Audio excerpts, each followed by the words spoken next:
তো আমার নাম রুদ্র স্যার, আমি আজকে কম্পিউটার সায়েন্সের 12 এর ক্লাস, যদিও তবুও আমি কম্পিউটার সায়েন্সের 11 এর সি প্রোগ্রামিং, যেটা একটু সমস্যা হয়, তো সেইটা নিয়ে আমি একটু আলোচনা করতে চাইছি। তো বলো।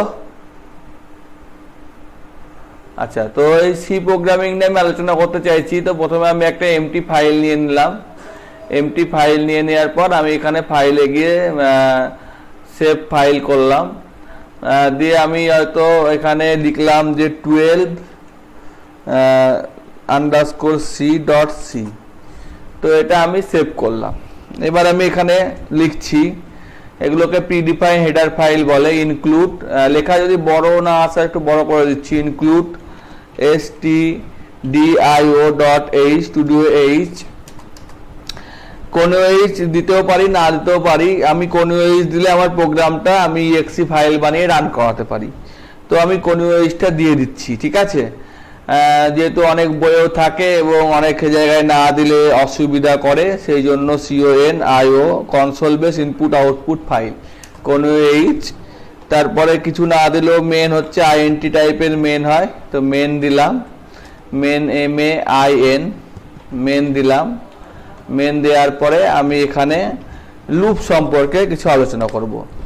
তো বিভিন্ন ধরনের লুপ হয়, সেই লুপগুলো সম্পর্কে আমি অল্প অল্প করে আলোচনা করে দিচ্ছি। তো প্রথমেই আমি বলে দিই যে এই সিতে সাধারণত ANSYS সিতে সাধারণত 3 ধরনের লুপ হয়। 3 ধরনের লুপ হয়। একটা হচ্ছে ফর লুপ, একটা হচ্ছে ডু লুপ, আর একটা হচ্ছে হোয়াইল লুপ। এই 3 ধরনের লুপ সাধারণত সিতে হয়। For loop, do loop, for loop, while loop. এই দুটো লুপকে বলা হয় এন্ট্রি কন্ট্রোল লুপ। অতএব এটা প্রথমে এরা চেক করে, তাই এদেরকে এন্ট্রি কন্ট্রোল লুপ বলে। আর তারপরে লুপটাকে বলা হয় এক্সিট কন্ট্রোল লুপ, সেই জন্য এটাকে বলে ডু হোয়াইল। মানে হ্যাঁ, কিছু বলছো? হ্যালো, একটু জোরে বললে ভালো হয়, শোনা যাচ্ছে না, একটু বাড়িয়ে নি দেখি। হ্যাঁ, কিছু বলছো? হ্যালো, আচ্ছা। তো এটা আমার ফর লুপ, হোয়াইল লুপ আর ডু হোয়াইল লুপ, এই 3 ধরনের লুপ হয়। তো এই 3 ধরনের লুপেরই আমার বিভিন্ন রকমের কাজ আছে। যেমন আমি হয়তো চাইছি যে একটা নম্বর INT n = আমি একটা ভেরিয়েবল ধরে নিলাম যে i, আর এখানে একটা ভেরিয়েবল ধরে নিলাম n = 5। আমি এটা বিভিন্ন লুপের মাধ্যমে রিপ্রেজেন্ট করব। তো প্রথমে আমি এটা ফর লুপের মাধ্যমে রিপ্রেজেন্ট করব। তো আমি লিখলাম for i = 1, i <= n, i++।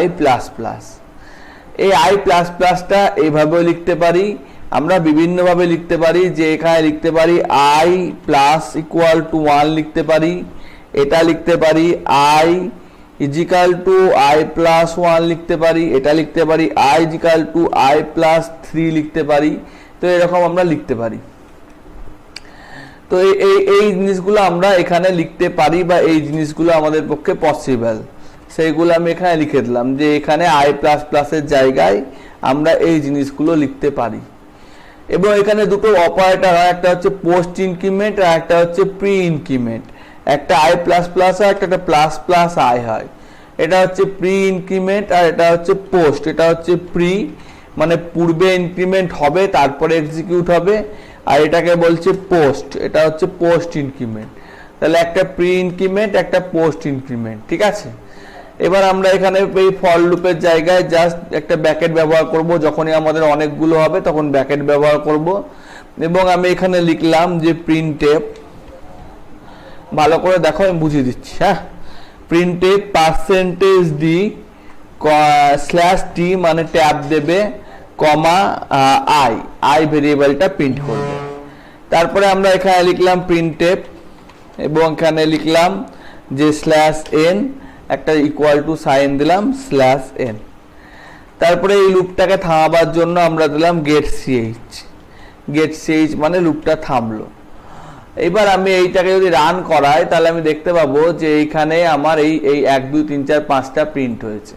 এবং আমি এই প্রোগ্রামটা যদি কাউকে দিয়ে দিই, অর্থাৎ আমার যে প্রোগ্রামটা আমি বানালাম সেই প্রোগ্রামটা আমার ম্যাথের মধ্যে হয়তো আমার এখানে কোড ব্লকসের মধ্যে হয়তো আছে, সেটা কোথায় আছে আমি এটাকে দেখে নিই। হ্যাঁ, ফাইলে গিয়ে ওপেন করে নিই, তাহলে বুঝতে পারবো। এনসিসি এর মধ্যে আছে, এনসিসি এর মধ্যে আছে, ডকুমেন্টের মধ্যে। ঠিক আছে, তাহলে আমি ডকুমেন্টের মধ্যে ঢুকলাম, এনসিসি এর মধ্যে ঢুকলাম, দিয়ে এই 12 এটা রান করলে দেখো এটা রান করবে, অর্থাৎ এই ফাইলটা কাউকে দিয়ে দিলে সে এক্সিকিউটেবল ফাইল হিসেবে কাজ করতে পারবে। 3 ধরনের ফাইল সাধারণত হয়, একটা হচ্ছে অবজেক্ট ফাইল, একটা হচ্ছে সি ফাইল সোর্স ফাইল, আর একটা হচ্ছে এক্সিকিউটেবল ফাইল। এই 3 ধরনের ফাইল হয়, এগুলোর প্রত্যেকটাই 3টে করে ভাগ আছে। এটুকু বোঝা গেছে? হ্যালো, আচ্ছা বোঝা গেছে মনে হয়। তাও তোমাদেরকে আমি অন করে রাখছি, আনমিউট করে রাখছি। তো এখানে এইটা আমি করলাম, কিন্তু আমার যদি এইখানে আমি এটা না দিই, ধরে নিলাম যে এইখানে আমি একটা সেমিকোলন দিয়ে দিলাম, তাহলে এটা 6 প্রিন্ট করবে, মানে ওটা সেলফ লুপ হয়ে যাবে, 6 প্রিন্ট করবে, কোনো ইরর দেখাবে না, অর্থাৎ এখানে সেমিকোলনটাও অ্যালাউ। যদি কেউ এইখানে এটা না দেয় তাহলেও এটা কোনো রকম প্রবলেম করবে না। যদি এইখানে সে লিখে দেয় যে INT I = 1, তাহলে এটা কোনো প্রবলেম করবে না, এটা সেই 5 অবধি প্রিন্ট করবে। ইরর দেখাচ্ছে কারণ INT-টা আমি একবার লিখে দিয়েছি, তাই INT-টা লেখার দরকার নাই, জাস্ট দিলেই প্রিন্ট করবে। একইভাবে যদি কারোর মনে হয় যে না এটা একটু বড় করে দিচ্ছি, এটা আমার এইটাও আমি দেব না, এই কথাটাও আমি দেব না, I++ কথাটা আমি এখানে দেব না, তাহলে এটাও দিল না, এইটা জাস্ট এইখানে দিয়ে দিল, তাহলেও কিছু এসে যায় না, তাহলেও ওই 1 থেকে 6 অবধি প্রিন্ট করবে, 5 অবধি। এবার কারোর মনে হলো যে না আমি এই কন্ডিশনটাও দেব না, তো এটাকেও তুলে দিল, দিয়ে এইখানে লিখে দিল যে যদি ইফ, বা এখানে আগেই লিখে দিল, এখানে লিখে দিল ইফ এই কন্ডিশনটা হয় তাহলে প্রিন্ট করবে, আর যদি এই কন্ডিশনটা হয় তাহলে প্রিন্ট করবে, আর এই কন্ডিশনের উপরে যদি হয়, অর্থাৎ I যদি > n হয়ে যায়, তাহলে আমার জাস্ট একটা ব্রেক স্টেটমেন্ট ব্যবহার করছি, যেটা আমাদের ব্রেক ও কন্টিনিউতে ব্যবহৃত হয়, তাহলে এই প্রোগ্রামটা সেমই জিনিস প্রিন্ট করবে। তাহলে বোঝা গেল একটা ফর লুপকে আমরা অনেকভাবে লিখতে পারি বা অনেকভাবে কাজ করতে পারি, কিন্তু দুটো সেমিকোলন অন্ততপক্ষে ফর লুপে দিতে হবে। ফর লুপে কিছু দিই না দিই আমার দুটো সেমিকোলন দিতে হবে। একইভাবে আমি এটাকে হোয়াইল লুপে ব্যবহার করতে পারি। আমি এখানে যদি লিখে দিই যে হোয়াইল, WHILE, হোয়াইল লুপ যদি লিখে দিই, দিয়ে আমি হয়তো ইনফিনাইট টাইম অবধি চালাম, তাহলে এটা আমার 5টায় প্রিন্ট করবে, আর বেশি প্রিন্ট করবে না। অথবা আমার যদি মনে হয় যে না আমি এই যে স্টেটমেন্টটা দিচ্ছি, এই স্টেটমেন্টটা আমি এইখানে দিয়ে দেব, অর্থাৎ আমি এইখানটায় এই স্টেটমেন্টটা দিয়ে দেব, আমার ব্রেকের দরকার নাই, তাহলেও তো হোয়াইল লুপে সেই রকমই প্রিন্ট করবে যে এই স্টেটমেন্টটা দিয়ে দিয়েছে, তাহলে এই স্টেটমেন্টটা দেওয়া পর্যন্ত আমার যা হচ্ছে সেটাই আমার প্রিন্ট করছে, অতএব সেম জিনিস হোয়াইল লুপেও প্রিন্ট করছে। এবার কেউ বললো যে না আমি এটা ঠিক এরকম চাইছি না, আমি এইখানেই চাইছি I++টা, তাহলে আমার এখানে I++ দেওয়ার দরকার নাই, এখানে আমার দেওয়ার দরকার নাই, তাহলে আমার এখানে রান করলেও সেম জিনিস প্রিন্ট করবে, কিন্তু একটা 6 হয়ে গেল, মানে যেহেতু একটা এক্সট্রা এখানে চেকিং হয়ে গেছে, তাই এখানে 6 হয়ে গেছে। তাহলে সেই ক্ষেত্রে এখানে আমাকে 0 করতে হবে, এবং 0 চেকিং করে আমার রান করলে 5টা এবং 6টা হয়ে যাচ্ছে, একটা বেশি হয়ে যাচ্ছে এখানে, তাহলে আমাকে লজিক অনুসারে একটা কমাতে হবে, তাহলে আমার 5টা প্রিন্ট করবে। তো এটা একটু কঠিন হয়ে গেল, একটু কমপ্লেক্স হয়ে গেল, তাই এটাকে আমি এটা রাখছি না, এটা ছোটই করে রাখছি, এইরকমই যেমন ছিল সেই রকমই রাখছি, যে যেমন সোজাভাবে ছিল 5টা প্রিন্ট করছিল। একইভাবে এটাকে আমার ডু লুপের মাধ্যম দিয়ে প্রবেশ করাতে গেলে ডু এর চেকিংটা পরে হয়, তো ডুটা দিলাম, এইখানে আমার চেকিংটা দিতে হবে, তাহলে এখানে আমাকে লিখতে হবে হোয়াইল, হ্যাঁ, n I <= -10, তো -10 তো ছোট কোনোদিনই না, তাও কিন্তু আমার এখানে একটা এলিমেন্ট অন্ততপক্ষে প্রিন্ট করে দিবে, মানে একটা, অর্থাৎ এক্সিট কন্ট্রোল লুপ তো একটা এলিমেন্ট প্রিন্ট করে দিবে। আর আমি যদি এখানে সঠিক স্টেটমেন্টটা লিখতাম তাহলে আমাকে 5টা এলিমেন্টই প্রিন্ট করে দিত। ঠিক আছে, আবার যদি কারোর মনে হয় যে না আমি এইটাও এখানে দেব না, তাহলে এখানে 1 দিয়ে দিল, আর এইখানে জাস্ট এইখানে জাস্ট এইটাখানে এটা রেখে দিল, তাহলেও কিন্তু ওই সেম জিনিসই অর্থাৎ 5টা এলিমেন্টই প্রিন্ট করবে। ঠিক আছে, তাহলে এই হচ্ছে আমার হিসেব বা বিষয়বস্তু। বোঝা গেল না? বোঝা গেল না? হ্যালো, হ্যাঁ, তো এই হচ্ছে লুপের বিষয়বস্তু। এবার আমার পোস্ট ইনক্রিমেন্ট আর প্রি ইনক্রিমেন্ট এইটা নিয়ে অনেক গড়বড়ি দেখা যায়, তাই এইটা আমি একদম ক্লিয়ার করতে চাই। তো আমার দেখা গেল যে এখানে আমার n = i++ লিখলাম, তাতে কি হবে দেখা যাক যে এটাতে লিখলে কি হয়। তো এটা আমরা অবশ্যই জানতে চাইবো যে এখানে %d আর একটা অ্যারো চিহ্ন দিয়ে %d দিয়ে আমরা দুটো ভেরিয়েবল পাস করছি, একটা i একটা n। তাহলে স্বভাবতই i আমি কিছু ধরিনি, তাহলে i একটা ধরে নিই। i আমি ধরে নিলাম যে i হচ্ছে আমার 9। তাহলে স্বভাবতই i 10 হবে, কিন্তু n 5ই থাকবে।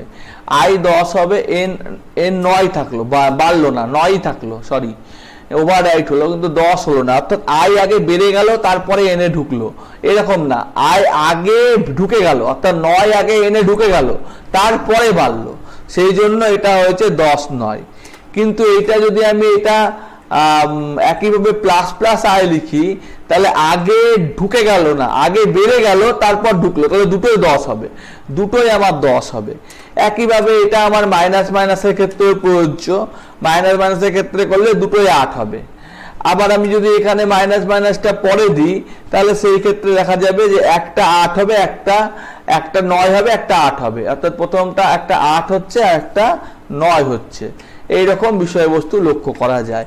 অনেকে আবার এর আগেও মাইনাস দিয়ে দেয়, সেই ক্ষেত্রে ইরোর, কারণ সেটা তো সম্ভব না, তাহলে সেই জন্য এইটা এরকম কিছু সম্ভব না। তবে এইরকম মাইনাস দেওয়াটা কিন্তু সম্ভব। তাহলে আমার -9 একটা হলো আর একটা 8 হলো, তাহলে একটা মাইনাস দেওয়া কিন্তু সম্ভব। যাক, অত কঠিন তোমাদের থাকে না, আমি সহজ ব্যাপারে পোস্ট আর প্রি ইনক্রিমেন্টটা বোঝাবার চেষ্টা করলাম। বোঝা গেছে? হ্যালো, এখানে পরীক্ষায় কিছু এরকম প্রশ্ন দিয়ে দেয়, i++i কত হবে, এরকম জিজ্ঞাসা করে, এরকম কিছু প্রশ্ন দিয়ে দেয়। হ্যাঁ, তারপর হয়তো বলে দিল -i, তাহলে কত হবে। হ্যাঁ, তাহলে এরকম খিচিবিচি প্রশ্ন দিলে পরে এখানে একটু ভুল হয়েছে আমার, এখানে একটা প্লাস বা মাইনাস কিছু দিতে হবে, প্লাস দিলাম। হ্যাঁ, এবার আমি রান করলাম, সরি একটু ভুল হয়েছে, দাঁড়া, এখানে মাইনাস দিয়ে প্লাস দিয়ে প্লাস দিয়ে তারপরে প্লাস মাইনাস, তো এরকম 26 হলো। ঠিক আছে, তো এটা কেন হলো এই ব্যাপারটা আমাকে বুঝতে হবে। অর্থাৎ প্রথমে আমার i ছিল মাইনাস, তাহলে 9 ঘরে কমলো না, 9ই থাকলো। তারপরে এবার i++, অর্থাৎ আমার 9 থেকে বেড়ে গিয়ে 10 হলো, তাহলে 9 আর 10-এ 19 হলো। কিন্তু তারপরের ঘরে গিয়ে আমার 2 ঘর কমে গেল, কারণ একবার আগে কমেছে আর তারপর পরে কমেছে, তাহলে 19 আর 7-এ 26 হলো।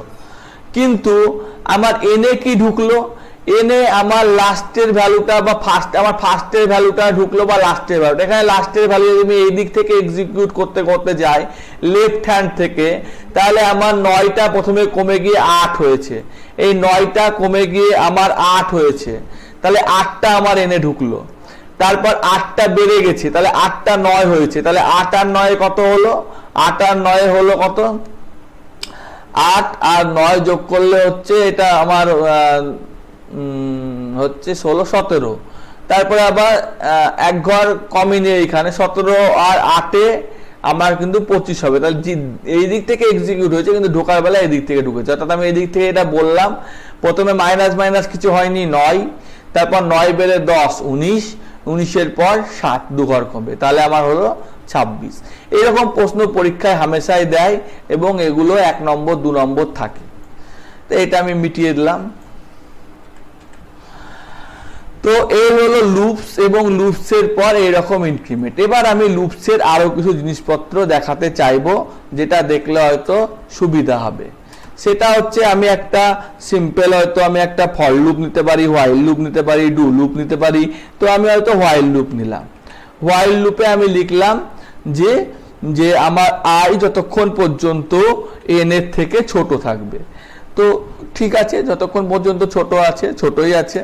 তারপরে আমি এখানে লিখলাম এ আই সমান 1, মানে আই আমার 1 থেকে শুরু হয়েছে। এখানে না লিখতেও পারি, হয়তো অনেকের বুঝতে অসুবিধা হয়, তাই আমি এইখানে লিখে নিলাম যে আই সমান 1। আইটা ছোট হাতের হবে, সি যেহেতু কেস সেন্সিটিভ। এবার আমি এখানে বললাম যে printf percentage D comma I, এখানে একটা পেজ দিয়ে দিলাম। তাহলে আমি এটাকে যদি প্রিন্ট করি এবং এই সেমিকোলনটা দেখা গেল পরের লাইনে দিয়েছি, তাহলে কি হবে না? না, হবে না, যেহেতু লাইন টার্মিনেটর তাই ওই লাইনেই দিতে হবে। ঠিক আছে, তাহলে আমি যদি পরের লাইনে দিই তাহলে হয়তো হবে না, অর্থাৎ F9 মারলে দেখো ঘুরেই যাচ্ছে, ও থামার কোনো ব্যাপার থাকছে না। এখানে কেন থামার ব্যাপার থাকছে না তার একটা কারণ আছে, সেটা হলো এইখানে আমি কতগুলো জিনিস করেছি, সেটা হচ্ছে আইটাকে 1 নম্বর বাড়াইনি, তাহলে আইটাকে বাড়িয়ে দিলাম। এবার পরের লাইনে সেমিকোলন দিয়েছি, তাও দেখো 5 প্রিন্ট হচ্ছে, তাহলে যে ওই লাইনে দিতে হবে তার কোনো মানে নাই, আমি পরের লাইনেও সেমিকোলনটা দিতে পারি। এইরকম ছোটখাটো জিনিসপত্রের ব্যাপারগুলো অনেকের কাছে ক্লিয়ার থাকে না, তাহলে আমার এই লাইনে দিতে হবে তার কোনো, এবং আমি 3-4টে সেমিকোলন একসাথে দিতে পারি, তাতে আমার কিছু এসে যায় না। ঠিক আছে, তো এটা কোনো ব্যাপার এসে যায় না, একটা মিনিমাম দিতে হবে। এবার যদি একটাও না দিই তাহলে সঙ্গে সঙ্গে ও ইরর বলতে শুরু করবে। তাহলে মিনিমাম আমার একটা সেমিকোলন দিতেই হবে, 3-4টে সেমিকোলন আমি দিতে পারি একই লাইনে। হয়ে গেল, বুঝলাম। এবার আমি বললাম যে যদি ইফ মানে যদি আই সমান সমান 3 হয়, আই যদি 3 হয় তাহলে আমার ব্রেক হয়ে যাবে, তাহলে আমার ভেঙে যাবে। তাহলে আই যখন 3 হলো তখন এটা ভেঙে গেল, অর্থাৎ 3-এর পর আমার 5 পর্যন্ত গেল না। আবার এই কথাটাই আমি আবার বললাম যে আই যখন 3 হবে তখন কন্টিনিউ হবে, আই যখন 3 হবে তখন আমার কন্টিনিউ হবে, এই কথাটাই আমি বললাম। দিয়ে আমি উপরে লিখে দিলাম এইখানে। তাহলে কন্টিনিউ হবে মানে কি, নিচের স্টেটমেন্টগুলো এক্সিকিউট হবে না, অর্থাৎ আমার 3টা বাদ দিয়ে বাকিগুলো প্রিন্ট হবে। 1, 2 হলো, কিন্তু 3 মানে আমার যেহেতু কন্টিনিউ হয়ে গেছে, মানে উপরে চলে গেছে, সেই জন্য আমার আর হলো না। কিন্তু আমি যদি এই স্টেটমেন্টটা যে বাড়া স্টেটমেন্টটা এটা যদি আমি উপরে লিখে দিই, তাহলে ব্যাপারটা এরকম দাঁড়াচ্ছে যে কন্টিনিউ হওয়ার পর আবার একবার বাড়লো, তাহলে 4 হলো, তাহলে 3 বাদ দিয়ে বাকিগুলো দেখাবে, 2, 4, 5, 6 দেখাবে, 3 বাদ দিয়ে বাকিগুলো দেখাবে। বা আমি যদি এই স্টেটমেন্টটা এইখানে লিখে দিই যে আই প্লাস প্লাস, এটা লেখা যায় না, এটা যদি একটা ভুল, তবুও আমি রান করে দেখছি।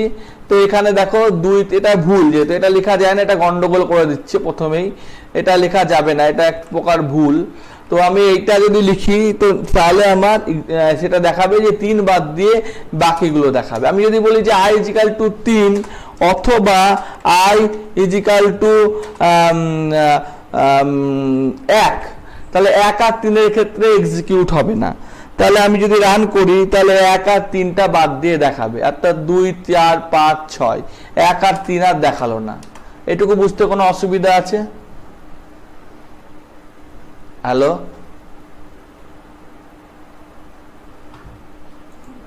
এইটুকু বুঝতে কোনো অসুবিধা আছে রাজদীপ বা সুপ্রিয়র?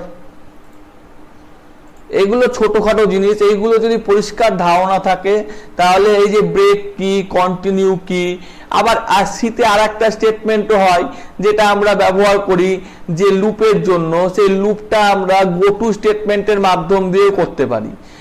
আমি তো এখানে এই সমস্ত কিছু দেব না, জাস্ট গো টু স্টেটমেন্টের মাধ্যমে করব। তো আমি বললাম যে গো টু এক্স, এইটা লিখে দিলাম। দিয়ে লিখে দিলাম যে প্রিন্টএফ, যা ছিল তাটা আগে আমি যেমন ছিল লিখে নিলাম, অনেকটা লিখতে হচ্ছিল তো ওই জন্য ওগুলোকে মুছলাম না। তো এইটা আমরা হটিয়ে দিলাম আর এইটাকেও হটিয়ে দিলাম। দিয়ে আমার 1-এ শুরু হয়েছে, দিয়ে আমি বললাম গো টু XXX-এ যাবে। হ্যাঁ, তো XXX মানে আমার একটা লেবেল, আমি একটা লেবেল দিলাম যে XXX। এবার আমি বললাম গো টু ট্রিপল এক্সে যাবে। কখন যাবে না যদি দেখা যায় যে ইফ মানে যদি দেখা যায় যে i less than equal to n হবে, তাহলে এটা এই গো টু ট্রিপল এক্সে যাবে। এই কথাটা শুধুমাত্র আমি লিখে দিয়েছি। তাহলে আমি রান করালে পরে একটা লুপ এক্সিকিউট হবে। এখানে একটা সেমিকোলন দিতে ভুলে গেছি বলে আমার এরর দেখাচ্ছে, কিন্তু এটা চলেই যাচ্ছে, এটা থামছেই না। কেন থামছে না? কারণ আই তো বাড়িনি, আই একই থেকে গেছে, তাহলে আই কে বাড়াতে হবে। সোজা ব্যাপার যে আমি এখানে আই কে বাড়িয়ে দিই, আই প্লাস প্লাস, তাহলে আমার এই একই অর্থাৎ লুপের মতোই কাজ হবে আমার। অর্থাৎ গো টু স্টেটমেন্ট দিয়ে লুপের কাজ হয়, কিন্তু গো টু স্টেটমেন্টটা এখনকার যুগে ইউজ হয় না, উঠে গেছে। এটা জিডব্লিউ বেসিক বা অ্যালগরিদমে ব্যবহৃত হয়। গো টু স্টেটমেন্টে বহুত খিচিবিচি হয়, তাই এই জন্য ব্যবহার হয় না। তার মানে এইটা না যে ব্যবহার হয় না মানে ওটা এক্সিস্ট করছে না। তো এইগুলো হচ্ছে সিম্পল লুপের স্ট্রাকচার। অর্থাৎ আমি এবার যদি বলি যে হয়তো বিরক্তই লাগবে, কিন্তু তাও আমার বলে দেওয়াটা উচিত বলে আমি বলছি। কম্পিউটার সায়েন্সে আমি চলে গেলাম, তো কম্পিউটার সায়েন্সে চলে গিয়ে আমি যদি প্রথমে চলে যাই, তো সেখানে যে আমার সি আছে, আমি এখনো পর্যন্ত লুপ কাকে বলে এইটুকু খালি বুঝিছি, ডিটেলসে কিন্তু বোঝায়নি।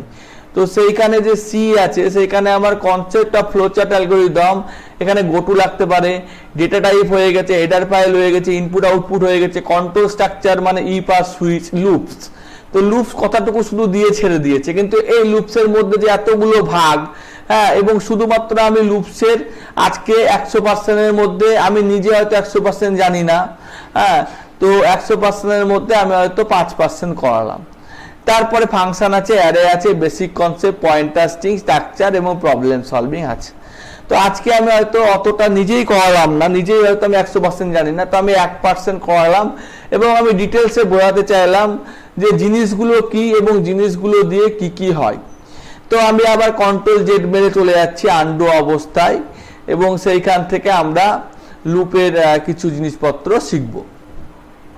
তো এখানে আমার একটা n বলে 5 নিয়েছি, সেটা আমরা নিলাম না।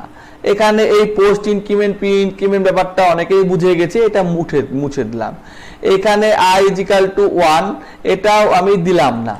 এখানে জাস্ট এখানে n আর m বলে দুটো ভেরিয়েবল নিলাম। এখানে আমি লিখলাম প্রিন্টএফ যে enter a number, enter a integer number, integer number. তো তোমাকে বলা হলো যে একটা ইন্টিজার নাম্বার ইনপুট করো, ভালো কথা। তারপরে scanf, SCANF, scanf percentage D, যেহেতু ইন্টিজার নাম্বার নেব, অ্যান্ড দিয়ে n মানে নাম্বারটা নেওয়া হলো, দিয়ে নাম্বারটা যেটা নেওয়া হলো সেটা m এর মধ্যে ভরে দেওয়া হলো। এখানে আরো কিছু ভেরিয়েবল আমি ধরতে পারি, আপাতত ধরছি না। s ধরতে পারি, r ধরতে পারি, r = 0, s = 0, পরে কাজ দেখাবো। আগে আমি লিখে নিলাম যে যতক্ষণ পর্যন্ত m ≠ 0, m যতক্ষণ পর্যন্ত 0 হবে না।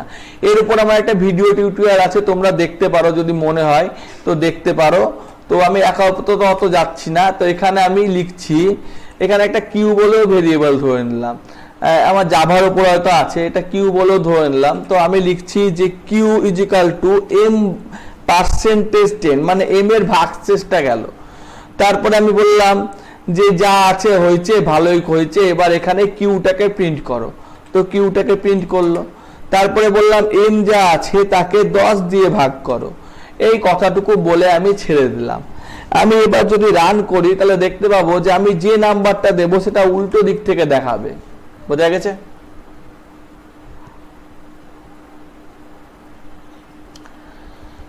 এবার এই উল্টো দিক থেকে দেয়া নাম্বারগুলো, অর্থাৎ নাম্বারগুলো যদি আমি যোগফল চাই, তাহলে আমি এখানে এত কথা না বাড়িয়ে জাস্ট এখানে s + q করে দিলাম, তাহলেই যোগফল হয়ে গেল। দিয়ে আমি এখানে লিখে দিলাম প্রিন্টএফ %d দিয়ে s লিখে দিলাম। এই কথাটা লিখে দিয়ে আমি ছেড়ে দিলাম। তাহলে এই নাম্বারগুলো যোগ করে যা হবে, অর্থাৎ এখানে নাম্বার তো 32,000-এর বেশি হয় না, তা আমি বেশি নিয়ে নিলে তো দিবে না আমাকে, 31,000 দিলাম। তো এগুলো যোগ করে 19 হলো, দেখো যোগ করে 19 হবে।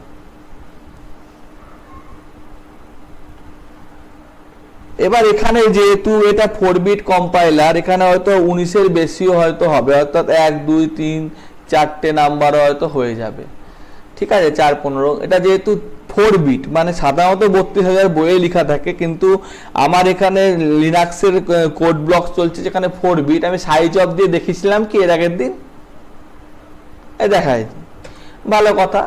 তো এইখানে আমি যদি জানতে চাই যে আমি যেটা ইনপুট করছি সেটার কত সাইজ, তাহলে আমি প্রিন্টএফ দিয়ে আমি লিখতে পারি যে %d কমা দিয়ে SIZD সাইজ অফ বলে একটা ফাংশন হয়, সেই সাইজ অফ ফাংশনে আমি এনটাকে পাস করে দিলাম।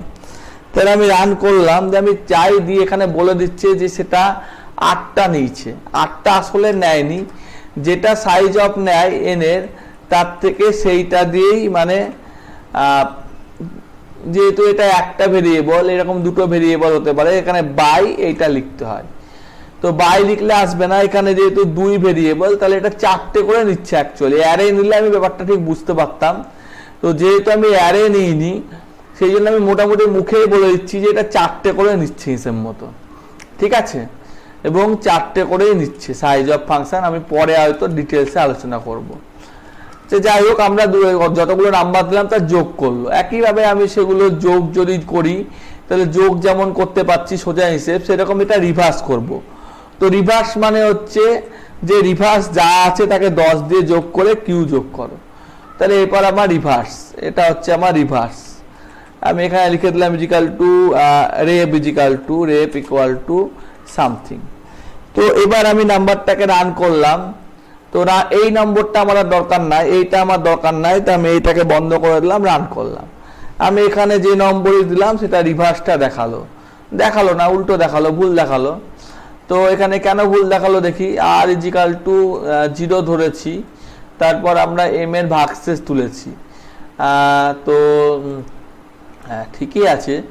তো r×10 মানে r কে 10 দিয়ে গুণ হয়েছে, প্রথমে 0 কে 10 দিয়ে গুণ হয়েছে 0, তারপর লাস্টেরটা যোগ হয়েছে, তার r প্লাস, আচ্ছা r×10, এই প্লাসটা দরকার নাই মনে হয়।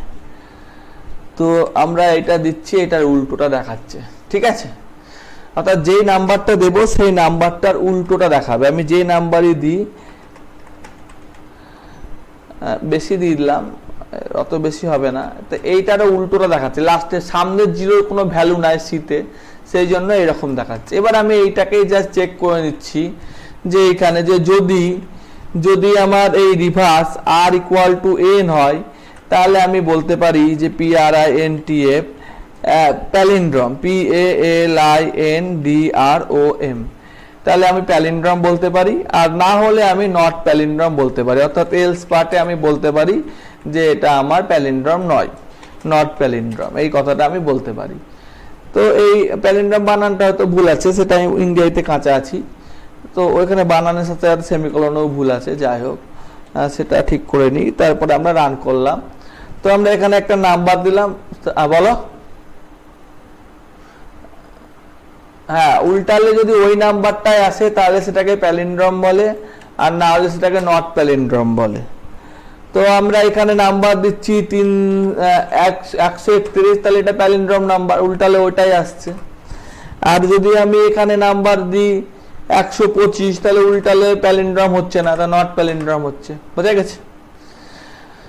তো এবার আমি জানতে চাইছি যে কতগুলো প্যালিন্ড্রম নাম্বার আমার আছে, সেইগুলো আমি জানবো। তাহলে আমার এই স্টেটমেন্টটা দরকার পড়ছে না, বা আমি এখানে আর্মস্ট্রংও চেক করতে পারি, তা আমি পরে চেক করছি। কতগুলো প্যালিন্ড্রম আছে সেটাই আমি আগে জানবো। তো এইটা আমাকে একটা ইনফিনিট লুপ পর্যন্ত আমি ঘোরাতে পারি, বা আমি একটা ফর লুপ ইউজ করতে পারি। সোজা হিসেবে ফর লুপ ইউজ করলাম। ফর আমার 1 থেকে শুরু হবে ভাই, হ্যাঁ, 1 থেকে শুরু হয়ে 1 থেকে শুরু হবে না, 11 থেকে শুরু হবে, 1 থেকে সবগুলোই প্যালিন্ড্রম, উল্টালে ওটাই আসে। আমার চলবে হচ্ছে 1000 পর্যন্ত বা 100 পর্যন্ত, আর 1 ঘর করে বাড়বে। তার মধ্যে কতগুলো আমার প্যালিন্ড্রম হবে, যেহেতু আমি 1 থেকে শুরু করছি, এটা আমি n ধরে নিচ্ছি, এটা n ধরে নিচ্ছি, n, আর এই লাইনটাকে কাট করে এইখানে বসিয়ে দিচ্ছি। আর এই লাইনটা আমার দরকার নাই, কমেন্ট করে দিচ্ছি। এই লাইনটাও দরকার নাই, কমেন্ট করে দিচ্ছি। দিয়ে যা আছে ভদ্রভাবে রেখে দিচ্ছি। এবার রান করছি, তো এগুলো সবই দেখিয়ে দিয়েছে। যাই হোক, এইখানে আমার এই রিভার্সের এটাও দরকার নাই, এটাও কমেন্ট করে দিচ্ছি। দিয়ে রান করছি, তো প্যালিন্ড্রম ক্ষুদ্রার্থ দেখিয়ে ছেড়ে দিচ্ছে। তো এখানে আর মানে হচ্ছে 8, তো 8টা হলো বুঝলাম।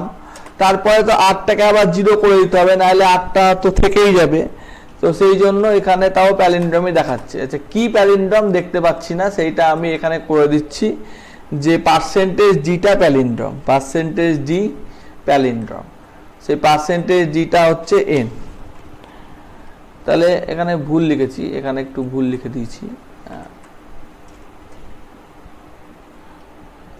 তাহলে 11 হলো প্যালিন্ড্রম। 11-এর পর আর 12-তে যাচ্ছে না, সোজা কথা। 11-এর পর আর 12-তে যাচ্ছে না, অর্থাৎ n11, m-এ 11 ঢুকলো, চললো, বুঝলাম, হলো। হ্যাঁ, তারপরে এখানে এলো কিউ, এলো কিউটাও আমাকে তাহলে 0 করতে হবে, কারণ কিউকে যদি আমি 0 না করি তাহলে কিউটাও থেকে যাচ্ছে, তাহলে কিউটাকেও 0 করে দিলাম। এবার আমাকে 11 প্যালিন্ড্রম দেখিয়েছে। তারপরে আমার আর কে 0 করেছি, কিউকে 0 করেছি, তাহলে আমার 11 প্যালিন্ড্রম দেখাচ্ছে। কিন্তু আমার এখানে হওয়া উচিত ছিল আরো বেশি, কারণ এখানে আমার 100 পর্যন্ত ঘুরছে। তো আসলে আমার ঘুরছে নাকি সেটা দেখার জন্য আমি জাস্ট এই স্টেটমেন্টটাকে কপি করলাম এবং এইখানে এই ব্র্যাকেটটা আমি পরে দিয়েছি, সেই জন্য আমার হয়তো অসুবিধা হচ্ছে, সেই জন্য এটাকে আমি আগে দিয়ে দিলাম। এবার আমার দেখাবে যে এগুলো 11, 22, 33, 44 এগুলো সব প্যালিন্ড্রম। এগুলো আমি /n দিয়ে দিলাম, মানে নিউ লাইন দিয়ে দিলাম। তাহলে আমার এতগুলো 1 থেকে 100-র মধ্যে প্যালিন্ড্রম নাম্বার আছে। আমার যদি মনে হয় যে না আমি 1000 পর্যন্ত দেখব, তাহলে আমাকে 1 থেকে 1000-এর মধ্যে যতগুলো নাম্বার উল্টো করলে ঠিক সেইটাই আসে, সেই নাম্বারগুলোই দেখিয়েছে।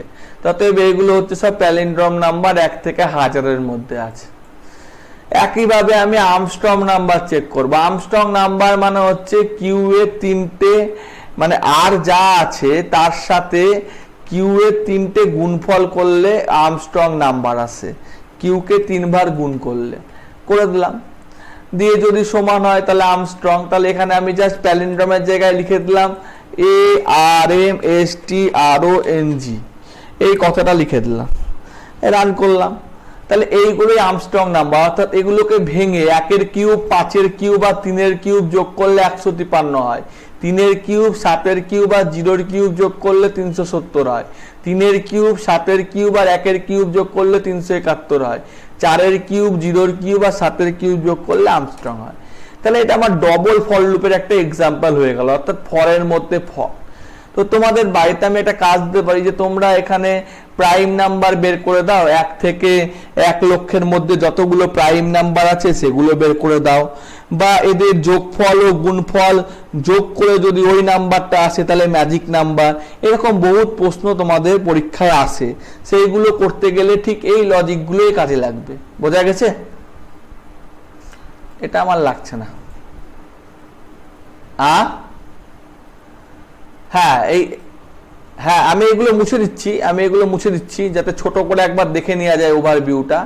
আমি এগুলো তো দেখালাম, আমি এটা মুছে দিয়ে ছোট করে একটু দেখিয়ে দিচ্ছি ওভারভিউটা, মানে পুরো প্রোগ্রামটা আমি একটু ছোট করে দেখিয়ে দিচ্ছি। তোমরা যেটা করবা সেটা হচ্ছে প্রাইম নাম্বার বের করবা, বা ISBN নাকি চেক করবা। ISBN মানে হচ্ছে 11 ডিজিটের নম্বর, এগুলো তোমরা পরীক্ষায় পেয়ে যাবা, মানে বইটা ফলো করবা, সেখানে পেয়ে যাবা, সেখান থেকে এগুলো করে নিবা। ঠিক আছে? হ্যালো, আর এটা আমি যদি 1 থেকে শুরু করি তাহলে একটাও যেহেতু প্যালিন্ড্রম নাম্বার, যেহেতু 1-এর কিউব করলে ওটাই আসে, তাই একটাও আর্মস্ট্রং নাম্বার। ঠিক আছে, একটা প্যালিন্ড্রম নাম্বার, আর্মস্ট্রং নাম্বার। তো এই প্রোগ্রামটা আমি মোটামুটি বুঝালাম এবং মোটামুটি লুপ সম্পর্কে একটা ছোটখাটো ধারণা দিলাম। এই ছাড়া লুপের আরো অনেক কাজ আছে, তো লুপটা ভালোভাবে না শিখলে আরেতে অসুবিধা হবে। তো সেই জন্য আমি মোটামুটি একটা ধারণা দেওয়ার চেষ্টা করলাম। তো এটা থাকলো, আজকের মতো এটুকুই রাখছি। আর তোমরা বাড়িতে ক্লাসটা করো, হ্যাঁ, তাহলে একটু ভালো হয়।